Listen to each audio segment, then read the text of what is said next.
Next topic है exponential inequality. उससे पहले एक्सपोनेंशियल फंक्शन तो जान लो क्या होता है। जैसे y equals to A raise to the power x, तो ये एक्सपोनेंशियल फंक्शन होता है। ठीक है, यहाँ इसका डोमेन क्या होता है? डोमेन का मतलब होता है, अभी फिलहाल के लिए मान लो अलाउड वैल्यूज, मतलब आप x कुछ भी रख सकते हो, एनीथिंग। तो डोमेन इसका r है। r मतलब कोई भी रियल नंबर रख सकते हो। बेस कभी भी इसका 1 नहीं होता। बेस क्या होगा इसका? 0 से 1 यूनियन 1 से इन्फिनिटी। इसको दूसरी लैंग्वेज में और कैसे लिख सकते हैं कि बेस आपका पॉजिटिव होगा एंड 1 नहीं होगा। और रेंज क्या होगी इसकी? y। किसी की पावर कुछ करते हो तो वो तो कभी भी जीरो नहीं आता, पॉजिटिव आता है ना। तो जीरो से इन्फिनिटी मतलब y की वैल्यू आपकी जीरो से इन्फिनिटी आ सकती है। ठीक है, एग्जाम्पल के तौर पे आप लिख सकते हो जैसे y इक्वल्स टू 2 की पावर x। आप x कुछ भी रख सकते हो। जैसे मैं x अगर जीरो रखूँ तो जैसे इस तरफ x लिखते हैं, इस तरफ y। ठीक है, अगर x जीरो रखता हूँ तो y कितना आता है? 1। अगर x 1 रखता हूँ तो y कितना आता है? 2। 2 रखने पे 4। ठीक है, समझ में आ रहा है ना? 3 रखने पे 8। 4 रखने पे 16। ठीक है, तो जैसे जैसे आप x बढ़ा रहे हो y भी बढ़ रहा है। अब x घटाओ, घटाओ यानी कि चलो x नेगेटिव लेते हैं। जैसे फिर से वही x -1 रखता हूँ तो y कितना आता है? 1/2। फिर मैं -2 लेता हूँ तो कितना आता है? 1/4। -3 लेता हूँ तो 1/8। तो ऐसे मैं x को घटा रहा हूँ, मतलब नेगेटिव तरफ ले जा रहा हूँ, तो y भी घट रहा है। पर कभी जीरो नहीं होगा, घटता तो रहेगा, जीरो की तरफ तो जाएगा। मतलब x अगर माइनस इन्फिनिटी की तरफ, इधर क्या हो रहा था? x इन्फिनिटी की तरफ जा रहा था तो y भी इन्फिनिटी की तरफ। x अगर माइनस इन्फिनिटी की तरफ जाएगा तो y भी माइनस इन्फिनिटी की तरफ। तो कुल मिला के मैं ये कह सकता हूँ कि अगर ये बेस आप 1 से बढ़ा लोगे तो इसका ग्राफ हमेशा इंक्रीजिंग होता है। वो ग्राफ देख लो कैसे बनता है, ये एक्स एक्सिस, ये वाई एक्सिस। तो ग्राफ हमेशा ऐसे बनेगा। ये ग्राफ है y इक्वल्स टू ए की पावर x का। पर यहाँ गिवन है कि जो बेस है ना a, वो 1 से बढ़ा लिया गया है। ठीक है, ये गिवन है।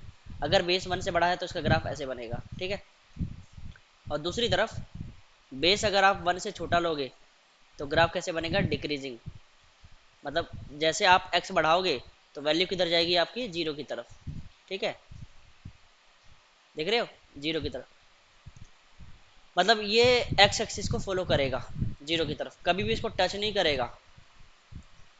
ठीक है, एक तरह से ये इसके लिए एसिम्टोट है। आगे चल के हम पढ़ाएंगे एसिम्टोट, मतलब ग्राफ जिसको फॉलो करता है उसको एसिम्टोट बोला जाता है। यहाँ पे एक्स एक्सिस तुम्हारा एज ए एसिम्टोट काम करेगा।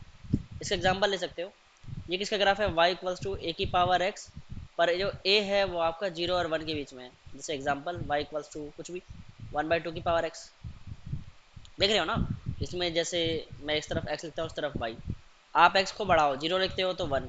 ठीक है, तो ये तो 0 पे तो 1 मिल गया, x 0 है तो y 1। यहाँ पर भी x 0 है तो y 1 है। ठीक है, अब इसमें x 1 बढ़ाओ तो y कितना है? 1/2।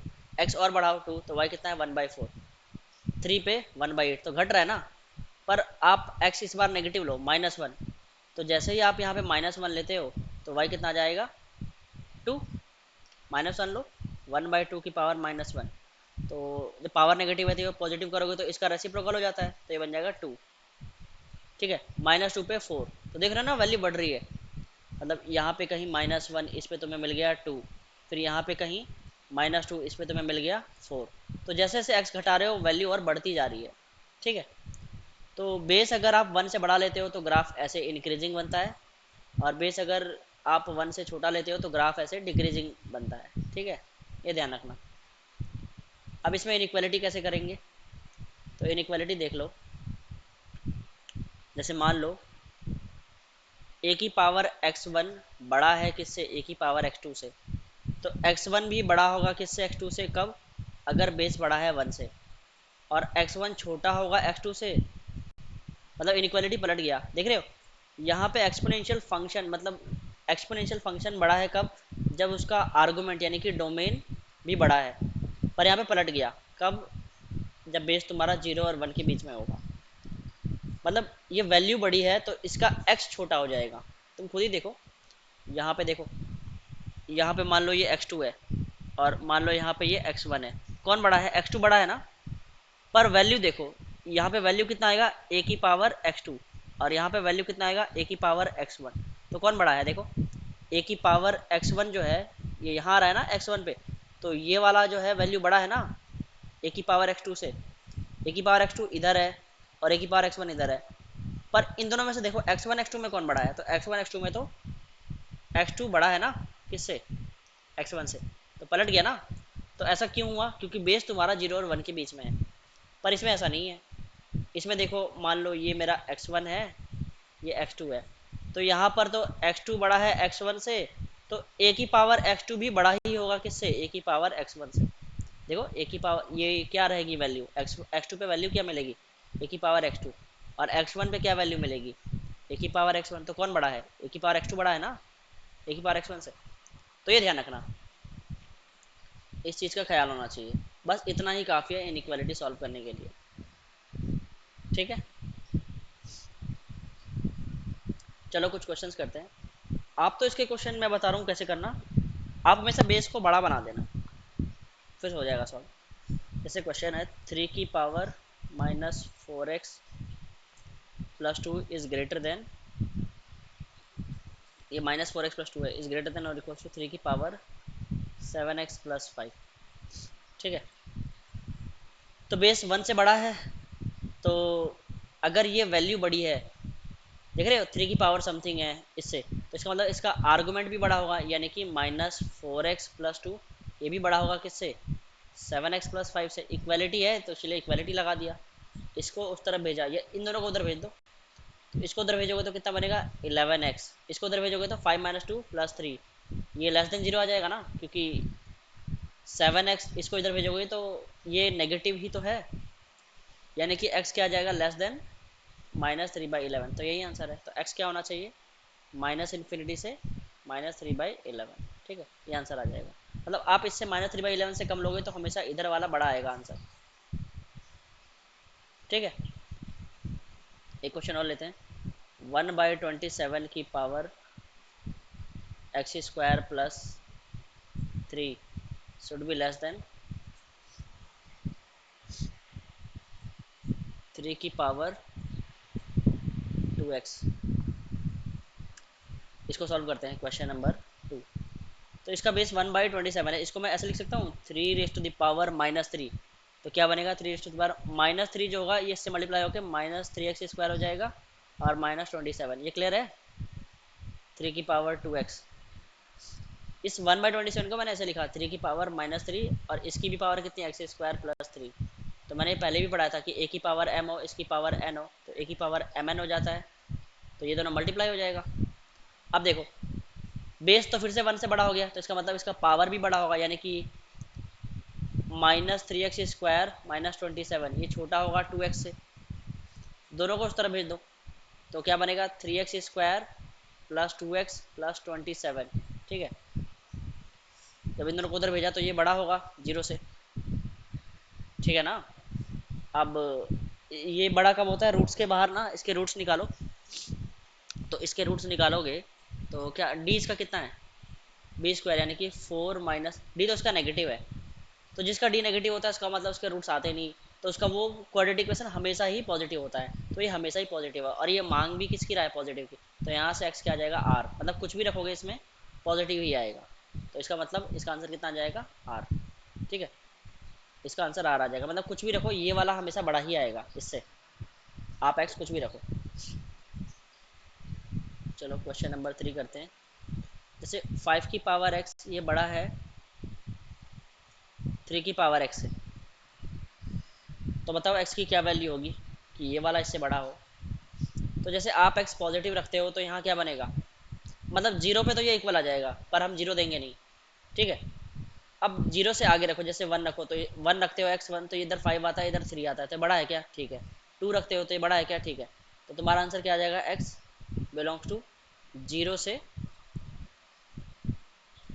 नहीं 0 से इन्फिनिटी नहीं,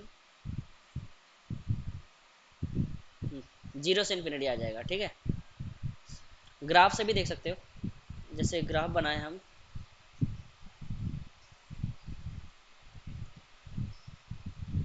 पहले मैं 5 की पावर x का ग्राफ बनाता हूँ। तो 5 की पावर एक्स का ग्राफ कुछ ऐसे बनेगा। फिर मैं ग्राफ बनाता हूँ 3 की पावर एक्स का, तो 3 की पावर एक्स का ग्राफ इधर तो ऐसे रहेगा और इधर इसके नीचे से जाएगा। फिर से बनाता है ग्राफ।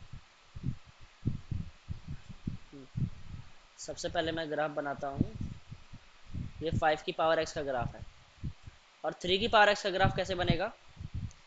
3 की पावर एक्स का देखो ग्राफ, इधर तो इसके नीचे रहेगा, कम आएगा, ठीक है, पर इधर इससे ज़्यादा आने लगेगा। इससे ज़्यादा क्यों आने लगेगा?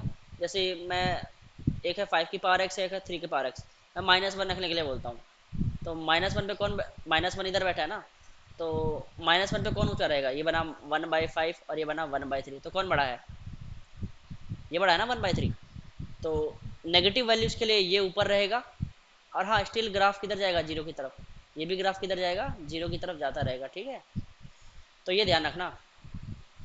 तो अगर मैं इधर ग्राफ बनाऊँ दो तीन, एक ग्राफ ऐसे बनाया, और एक ग्राफ इधर तो नीचे है पर इधर ऊपर हो गया, और एक ग्राफ और थोड़ा सा नीचे, ब्लू वाला इधर तो नीचे है,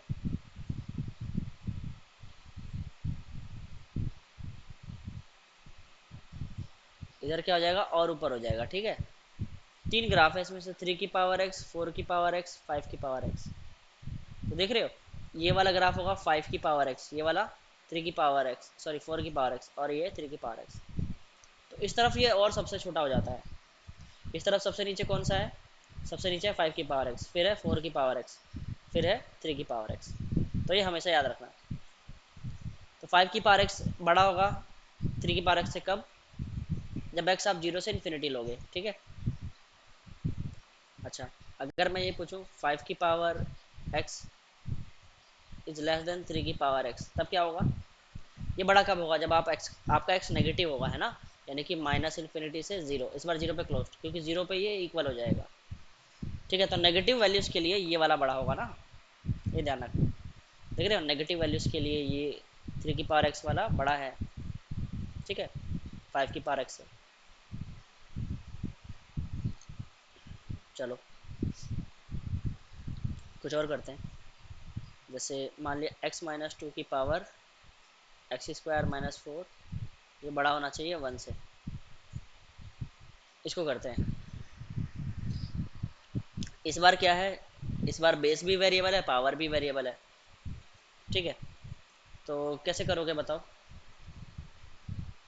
अच्छा, बेस आप कभी भी, पहली बात तो बेस आपका हमेशा 2 से ज़्यादा होना चाहिए, तभी पॉजिटिव होगा। और ये 1 भी नहीं होना चाहिए। 2 से ज़्यादा तो आप रख सकते हो, मान लिया 2 से ज़्यादा 3 भी तो होता है, 2 पॉइंट समथिंग तो रख सकते हो, 2 पॉइंट समथिंग, 2.1, 2.3, 2.5, 3 नहीं रख सकते। तो आप बेस 3 नहीं रख सकते, क्योंकि 3 पे 1 हो जाएगा ना, ठीक है। तो इसका मतलब आपका बेस क्या होना चाहिए? मतलब ये इनइक्वालिटी पलटेगी, ये किस पे डिपेंड करता है? बेस पे। अच्छा, मैं इस क्वेश्चन को एक काम करता हूँ, x-2 है ना, x² - 4 इज ग्रेटर देन, इसकी जगह मैं ऐसे लिख लूँ क्या, x-2 की पावर 0, क्योंकि ये तो 1 ही होगा ना। और अब मुझे पता है कि बेस 2 से ज़्यादा ही है, तो 2 से ज़्यादा कुछ भी रखोगे उसकी पावर 0 करोगे तो 1 ही होगा। अब मुझे पता चल जाएगा कि ये पलटेगा कि नहीं पलटेगा। जैसे कि अगर आपका बेस, बेस क्या होना चाहिए? x-2, ये होना चाहिए 0 से 1 यूनियन 1 से इन्फिनिटी, यानी कि x क्या होना चाहिए? इस तरफ जोड़ दो तो 2 से 3, 2 से 3 के बीच में होना चाहिए, 3 भी नहीं होना चाहिए, 2 भी नहीं होना चाहिए, 2 पे 0 हो जाएगा। तो 2 से 3 के बीच में, या और कहाँ से कहाँ तक, इधर जोड़ दो, तो 3 से इन्फिनिटी। तो केस 1 क्या कहता है आपका, कि चलो बेस मेरा 2 से 3 के बीच में है। 2 से 3 के बीच में मतलब बेस जो है मेरा 1 से कम है, ठीक है, 0 और 1 के बीच में। तो इनइक्वालिटी पलट जाएगी ना, यानी कि x² - 4 ये कम होने लगेगा 0 से। अगर बेस आपका 2 से 3 के बीच में होगा तो पलट जाएगी ना ये वाली चीज़। पहले ही बताया था मैंने कि अगर बेस आपका 1 से छोटा है तो ये इनइक्वालिटी पलट जाती है। तो ये जो पावर है ये 0 से कम होने लगेगा, यानी कि ये 0 से कम होगा बिटवीन द रूट्स। इसे रूट्स क्या आएगा? -2 और 2, तो x क्या होगा? क्लोज ब्रैकेट -2 से 2। पर ये क्या कह रहा है? 2 से 3। यहाँ से क्या सोल्यूशन मिलेगा? जैसे एक हमारा 2 है, एक 3 है, और एक -2 है। तो ये क्या कह रहा है? हमारा जो केस है वो तो है -2 से 3 ओपन, ठीक है, यही कह रहा है ना केस। पर मेरा आंसर क्या आया है, -2 से, एक मिनट, केस कह रहा है 2 से 3, गड़बड़ हो गई। केस कह रहा है 2 से 3, ये रहा 2 से 3, और मेरा आंसर क्या आया है, -2 से 2। तो दोनों का इंटरसेक्शन लोगे तो क्या आएगा, 5, कुछ भी नहीं आएगा। मेरा आंसर तो -2 से 2 आना, पर मेरे को खेलने किधर भेजा गया है, 2 से 3 के बीच में आंसर आना चाहिए। तो 2 से 3 के बीच में आंसर आ रहा है क्या, मतलब 2 भी नहीं आना चाहिए आंसर, तो नहीं आ रहा। ठीक है, तो 5 आ गया। अब केस 2 से देखते हैं, केस 2 से कुछ आता है कि नहीं। केस 2 क्या है, अगर x आपका 3 से इन्फिनिटी के बीच में हो, ठीक है, 3 से इन्फिनिटी, 3 से इन्फिनिटी के बीच में, यानी कि बेस 1 से बड़ा हो गया ना। अगर मैं 3 से ज़्यादा लूंगा तो 3.1 3.2, तो बेस 1 से बड़ा हो गया, तो इसका मतलब इनक्वालिटी नहीं पड़ेगा। इस बार क्या होगा, एक्स स्क्वायर -4 ये पॉजिटिव आ जाएगा, यानी कि 0 से बड़ा आ जाएगा।